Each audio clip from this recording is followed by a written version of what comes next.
So here we have the Vauxhall Crossland X on a 69 plate. I'm going to start off by showing you inside the boot, and then we'll hop in and run through some controls from there. Just briefly before we climb in, I think it's well worth seeing the interior from this exterior point of view. There's plenty of room in the boot, as you can see. Okay, now that we're inside the car, we're going to start with the dials. On the left-hand side, we have the rev counter, and on the right-hand side, the speedometer. In the middle, you can see the total miles for the car, which are 11,865. We have a digital readout for the speedometer above that. At the very top, we have the fuel gauge and coolant temperature gauges. If I back out to the steering wheel, on the left-hand side, we have cruise control and speed limiter, and on the right-hand side, stereo and phone controls. The main stereo is touchscreen and can be found over in the center just here. You have got a few buttons that can access certain things directly. So, for example, nav, you could just press nav and up will come the sat nav. We have done a video showing how the satellite navigation works, which you can find on our website and on our YouTube channel as well.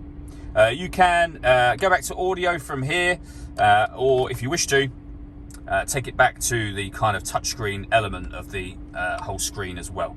But from audio, you'll be able to see that this car has got DAB radio, AM, and FM as well. So plenty of ways to listen to your music overall with the USB, iPod input and Bluetooth audio, which means you can stream your music wirelessly. Working our way down, we have dual zone climate control. You can adjust the passenger temperature, the driver temperature. You can increase and decrease the fan speed. You can determine what direction you'd like the air to be distributed in. And when you're happy with those settings, the air conditioning is off or back on again. Or you can hit auto.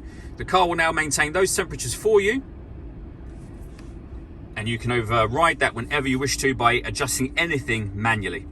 We have a heated rear screen and a proper heated front screen, 2 USB inputs for your music, and a 12-volt charging socket, and then a 6-speed manual gearbox. Just in front of the gear lever here, we have deadlocks. Well, that's the child lock, so you can lock the doors, keeping everything safe. We can turn the parking sensors on and off. We can turn the stop and start on and off. Lane departure warning system, you can turn on and off from here. That one there will turn on the tyre deflation warning system. So this car will warn you when it has a flat tyre. You can set that from here, and you can turn the traction control off as well.